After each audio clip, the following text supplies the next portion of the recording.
Hoje eu quero conversar com você sobre o conto O Grande Passeio, da Clarice Lispector, e de como ele alcança mais camadas do que a temática do abandono de idosos. Olá, eu sou Rodrigo César e você está no meu canal.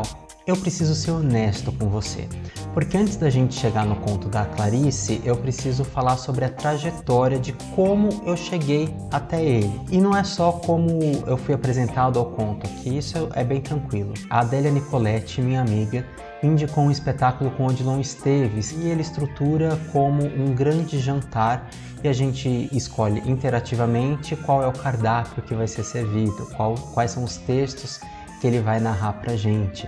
Esse espetáculo chama Na Sala com Clarice. E fica comigo até o final do vídeo porque eu quero saber a sua opinião sobre o meu ponto de vista. Eu me refiro de como essa temática foi me atravessando nos últimos tempos. Em 2016, eu fui assistir uma peça chamada Um Bonde Chamado Desejo, estrelada pela Maria Luísa Mendonça e direção do Rafael Gomes, que disse na época que ele estava optando por montar Um Bonde Chamado Desejo porque havia toda uma geração que não conhecia essa peça, que é do autor dramaturgo americano chamado Tennessee Williams. Eu me incluía nessa geração que não conhecia Um Bonde Chamado Desejo.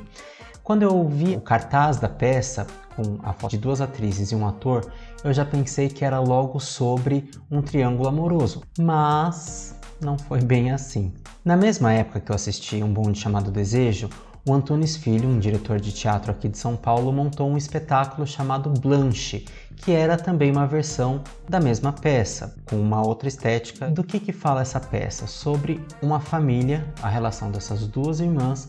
A Blanche, que é a personagem principal, ela perde as posses da família e ela se refugia na casa da irmã com o cunhado.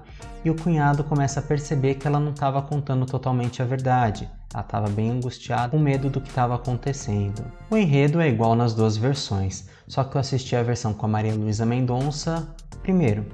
Quando eu assisti o ápice da peça, que é uma cena muito específica, aquilo me mobilizou de uma forma tão grande e o encerramento da peça naquela versão teve uma carga emocional para mim tão grande que eu saí num choro convulsivo de ficar aproximadamente meia hora, 40 minutos sem conseguir falar e sem conseguir parar de chorar.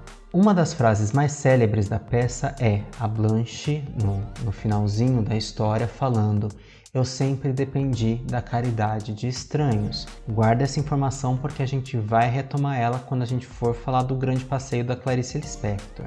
Eu sou psicólogo e também estudo o lado humano através das artes porque sou ator e dramaturgo também. Existe uma temática que percorre essas três áreas dentro da minha atuação, dentro do meu campo de pesquisa, que é a saúde mental, principalmente de personagens, de pessoas que passaram pelo Hospital Barbacena, o Hospital Psiquiátrico de Barbacena, o Hospital Colônia, lá em Minas Gerais, que é um episódio da história que ficou conhecido como o Holocausto Brasileiro. As pessoas eram vítimas de maus tratos e estima-se que aconteceu mais de 60 mil mortes ali naquele local. Há 2 meses eu assisti um espetáculo na internet chamado Coração nas Sombras, que foi feito pela Companhia de Teatro da cidade de São José dos Campos com a dramaturgia de Luiz Alberto de Abreu. E esse espetáculo conta a história da Letícia, uma personagem real que foi enviada para esse Hospital Colônia depois que ela se separou do marido. Para você ter uma ideia, esse hospital ele recebia as pessoas que eram tidas como as marginais, as pessoas à margem da sociedade. Pessoas sem documentos, moradores de rua, também pacientes psiquiátricos com questões de saúde mental e também as pessoas tidas como problemas pela família. Mandavam essas pessoas para lá para ver se regeneravam. Elas também eram mandadas para lá como uma forma de punição, de castigo. Elas eram mandadas para lá contra a vontade delas e como uma forma de afirmação de poder de quem enviava essas pessoas para lá. E o tratamento era muito desumano. Alimentar, sem roupa, passando frio. Eles tomavam ducha escocesa, que são aquelas mangueironas com água fria na hora do banho, ou até mesmo para se acalmarem, eletrochoque, camisa de força, violência física. O número de barbaridades não para. Paralelo a isso, eu estou desenvolvendo um texto sobre o desamparo emocional e social de pessoas LGBT, porque eu também sou uma pessoa LGBT, eu sou gay, para quem não me conhece. Inclusive aqui no canal a gente também fala sobre cultura LGBT, arte, cultura, atualidades, um pouco de autoconhecimento e cultura LGBT.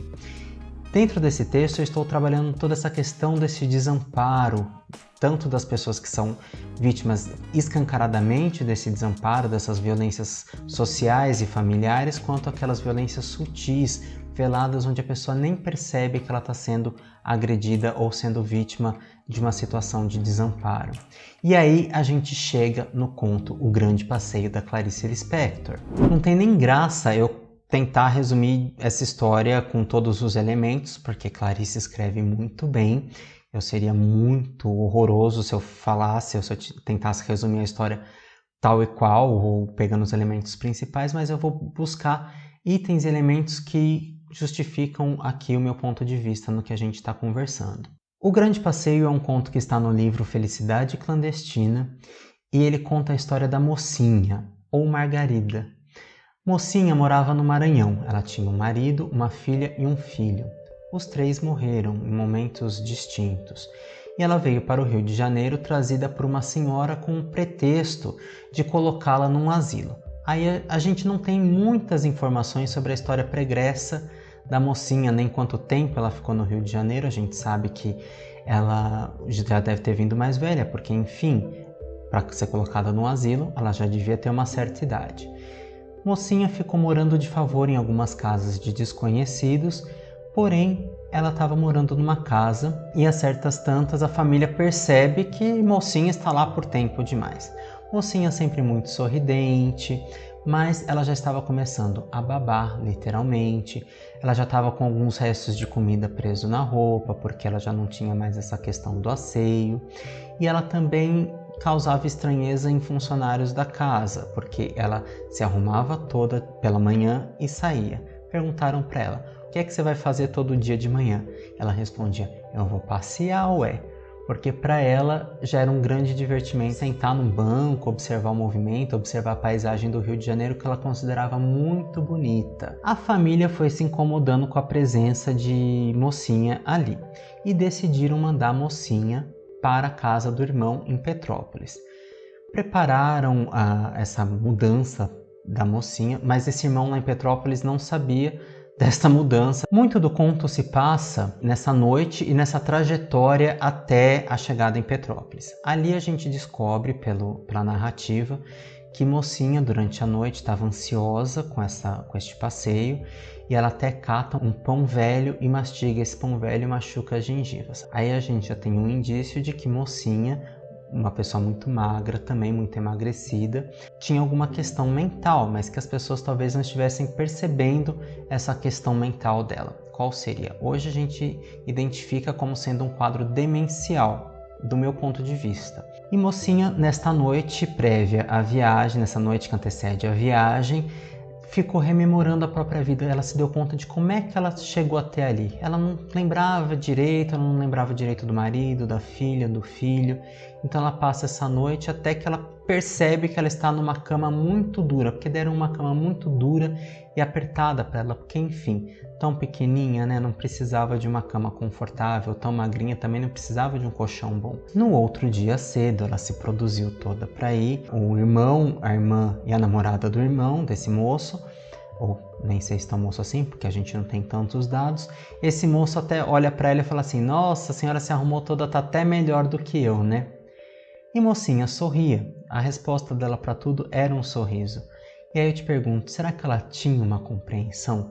Será que, mesmo previamente, como ela sempre sorria, será que a gente só tem noção de um quadro demencial? Ou será que ela tinha alguma questão cognitiva, algum rebaixamento cognitivo? Porque a resposta dela era sempre o sorrir. Quando ela entra no carro, ela percebe que a namorada do moço fica com a cabeça encostada no ombro dele, a irmã faz alguns comentários e ela não consegue ter nenhuma reação, porque ela sente um aperto no coração muito grande. Nessa trajetória, ela vai observando todo o caminho, toda a estrada, o dia amanhece. Quando chega lá na casa do irmão, eles falam assim: você vai até lá e fala que a gente que te mandou. Ela é recebida pela esposa do irmão, que a recebe com muita desconfiança. O irmão chega e não quer ficar com a Mocinha lá. Dá dinheiro para a Mocinha e manda a Mocinha voltar para o Rio de Janeiro. No caminho de volta, Mocinha se encanta com a beleza da estrada. Tem um desfecho aí que eu não vou falar. Mas como é que você solta uma pessoa idosa sem consciência do que está acontecendo? Porque este irmão conversou, este moço conversou com mocinha que só sorria. Ele até dá a entender ali no diálogo que você está entendendo o que eu estou falando? E como ela sorria e certamente concordava, provavelmente ele deve ter assumido ali, compreendido que talvez ela estivesse entendendo e ok, beleza, vou de boa. Será que ele compreendeu isso ou será que ele preferiu fingir que não estava acontecendo nada e mesmo assim entregou a mocinha para a estrada, a mocinha ficou entregue ao próprio destino? Quem quiser saber o desfecho dessa história, corre lá no conto, é muito interessante, é de partir o coração essa história toda, o que me faz pensar sobre o ponto 1 do que esse conto me remete, que é justamente o abandono de idosos. Esse conto foi publicado, se eu não me engano, em 1973, e de lá para cá a gente tem um Estatuto do Idoso, que prevê penalizações para pessoas que abandonam seus idosos. E a gente tem também o abandono de uma pessoa que está num quadro demencial, que está com a saúde mental comprometida. Vamos pensar aqui comigo que muitas pessoas precisam de fato colocar seus idosos em asilos, em clínicas de repouso, porque não tem como despender um cuidado ali no dia a dia, porque precisa trabalhar e o idoso sozinho pode se colocar em situação de risco. Porém, eu estou falando aqui do abandono emocional. Coloca no asilo, coloca nessa clínica de repouso, nos primeiros tempos vai visitar e depois esquece esse idoso lá. A gente sabe que dentro da história das pessoas, muitas vezes houve um abandono emocional desta pessoa que hoje é idosa em relação a este filho, a este parente que coloca este idoso lá na casa de repouso. Porém, como que a gente pode também reparar algumas histórias? A gente não precisa cair no chavão deste perdão, de que tudo pode ser perdoado. A gente tem uma responsabilidade com a integridade física das pessoas que dependem diretamente da gente, por mais mágoas que a gente possa ter tido na nossa história. Eu não estou falando que a gente tem que perdoar e acolher pessoas que nos magoaram. Porém, como que a gente pode minimamente ter um sentimento até mais nobre, digamos assim, de cuidado dessa outra pessoa? Eu sei que muitas feridas são difíceis de cicatrizarem, justamente porque são às vezes histórias de maus tratos por muitos anos. O que a gente pode fazer? Talvez pensar de uma maneira mais madura, buscar uma sabedoria, alguma compreensão a que isso nos serve, e ter também um pouco de compaixão, porque essa pessoa que fez maus tratos com a gente, talvez tenha sido vítima de maus tratos também, estava repetindo ali algum tipo de violência, mas a gente pode tentar tirar alguma coisa de maturidade de uma experiência tão ruim, alguma coisa no sentido de sabedoria de uma experiência muito ruim.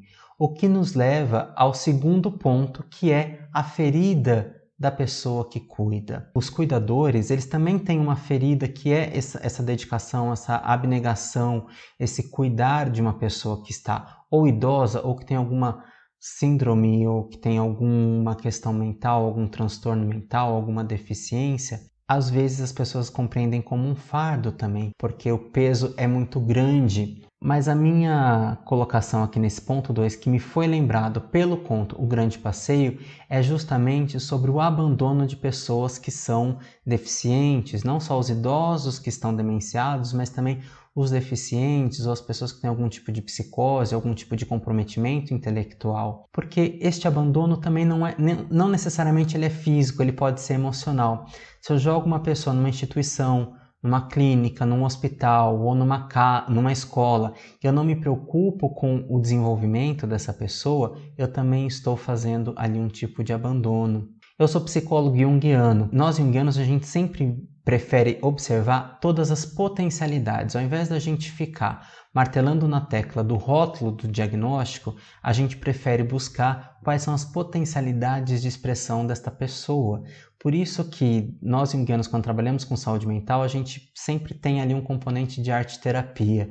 O terceiro ponto que este conto me remete é justamente o quanto a gente acaba sendo displicente em perceber pequenas alterações de saúde mental. Porque se o quadro não for de uma depressão severa, da pessoa que não toma banho, ou que a pessoa está nitidamente falando que vai se matar, a gente não atenta para as outras nuances, por exemplo, da depressão. Muitas vezes a gente considera pessoas que são muito explosivas como temperamentais, ou sempre foi desse jeito, nasceu assim, sempre foi enfesada, sempre tem uma justificativa. Mas isso, de repente, se a gente observar, pode ser que seja um indicador de transtorno de personalidade.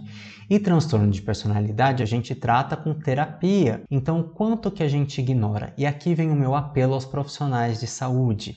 A gente atende uma pessoa que está contando para a gente sobre a relação dela com um familiar, por exemplo. E a gente identifica traços de alguma questão de saúde mental neste familiar. Não nos cabe avaliar ou diagnosticar ou analisar este familiar, mas nos cabe levantar um sinal de fumaça aí de que algo precisa ser avaliado. Muitas vezes os conflitos acontecem porque a pessoa tem uma questão de saúde mental e ninguém identifica como sendo algo necessário de ser trabalhado, porque a pessoa não é tida como louca.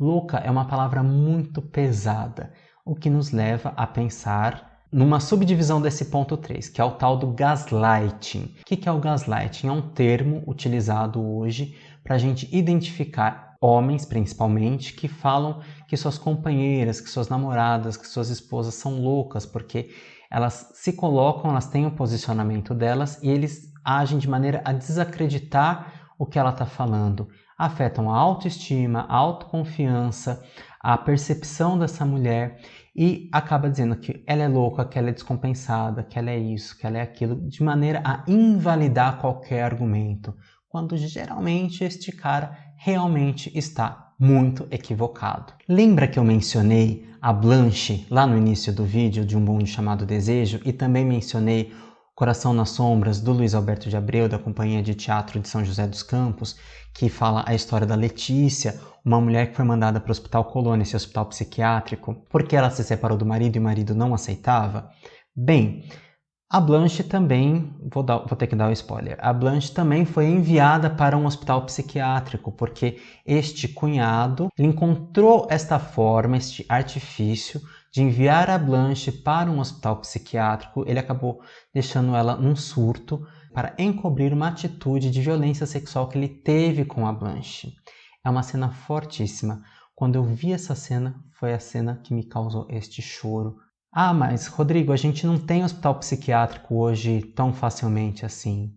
Mas a gente tem muito feminicídio e temos um governo que quer sim retomar as práticas dos hospitais psiquiátricos. Então a gente percebe também uma estrutura patriarcal, machista, na relação de poder com as pessoas que são mais vulneráveis. Não é meio que o que aconteceu com a mocinha, de uma outra forma? Por quê? Por que será que mocinha estava morando na casa dessa família?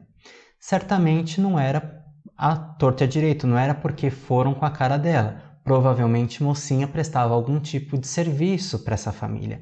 O conto não deixa claro, mas provavelmente ela prestou um serviço e quando ela adoeceu, esta família não quis mais saber dela. E agora a gente chega ao ponto 4, que é exatamente o que a gente está vivendo neste início de 2021, a questão da vacinação. Mas Rodrigo, o que é que a vacinação tem a ver com o abandono da mocinha, com esses outros abandonos todos que você foi falando?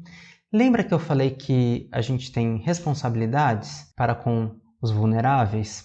Pois bem, o argumento que se usa hoje em dia é: se você não quer pegar Covid, eu não preciso tomar vacina. Tome vacina você. Eu não vou tomar vacina, porque a vacina é isso, a vacina é aquilo, aquilo outro, E entra-se nessa guerra anti-vacina, porque temos o livre-arbítrio. Podemos não tomar a vacina?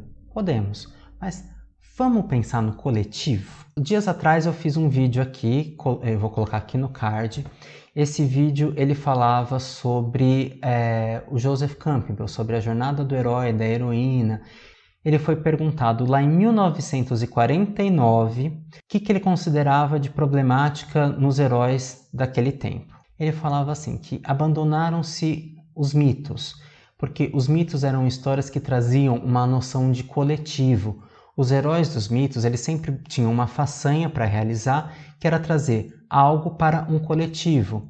um elixir, a cura para alguma coisa, era sempre visando algo coletivo. E que já naquele período estava-se muito individualista. Confere com o que a gente está vivendo hoje, não confere? Eu te pergunto, o que é que estava acontecendo ali na década de 40, onde as pessoas cultuavam bandeiras? Campbell fala o seguinte: as pessoas começaram a cultuar bandeiras como totem. Ao invés de se cultuar os deuses, os coletivos, começaram a se cultuar bandeiras e fotos de autoridades na parede.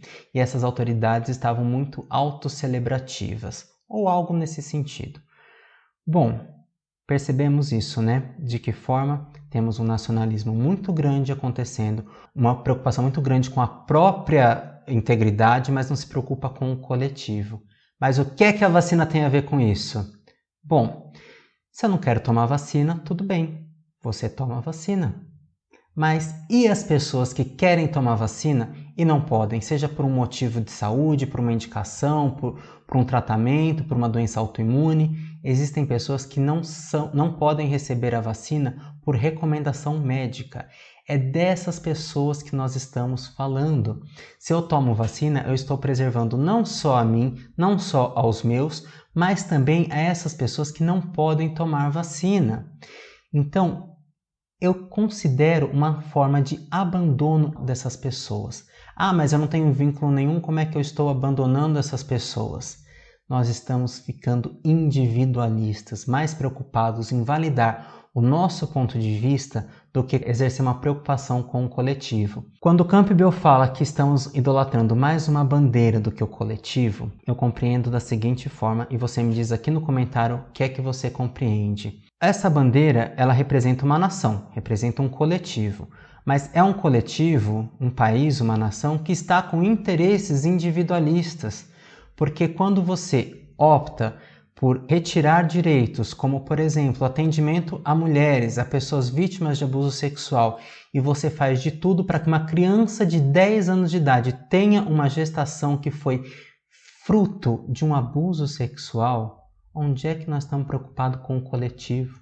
Onde é que nós estamos preocupados com o outro? Nós estamos preocupados com uma ideologia religiosa que é podre, não existe outra palavra, uma ideologia religiosa que é negativa, que é prejudicial, que não está visando o bem-estar psíquico nem desta criança que está com a gestação, nem com a outra criança que poderia nascer. Como é que fica a estrutura psicológica desta criança? Como é que vai ficar daqui para frente? Como é que ficaria a estrutura psicológica desta criança que nasceria dentro desta situação? Para agradar quem? Uma distorção de um conceito religioso? Então é isto o que eu estou falando, que um conto como O Grande Passeio da Clarice Lispector, ele me remete não só a esse abandono de idosos, mas a esse arquétipo maior negativo, que é o arquétipo do abandono, do desamparo. Então eu quero convidar você a pensar sobre isso e me contar o que você acha desse meu ponto de vista. Que eu sei, eu extrapolei para além do abandono de idosos, mas eu estou falando de arquétipo, de um arquétipo desse abandono, desse desamparo. E aí o que você acha? Como que a gente pode agir dentro dessa sociedade? Porque a gente corre o risco de ficar esperando que a sociedade muda, mas somos agentes de transformação do nosso tempo. Como que a gente pode agir? Fica aí o questionamento, conta pra mim, a gente troca figurinha aqui nos comentários. Se você gostou do vídeo, eu peço que você deixe um like. Se você quiser também se inscrever no canal, eu vou ficar muito feliz. Aproveita para ativar o sininho, porque toda segunda, e uma novidade, toda quinta, segundas e quintas, teremos vídeos sobre arte, cultura, atualidades, autoconhecimento, sempre neste combo. Um grande abraço. E aproveita para me seguir nas redes sociais. Um grande abraço e até o próximo vídeo. Tchau!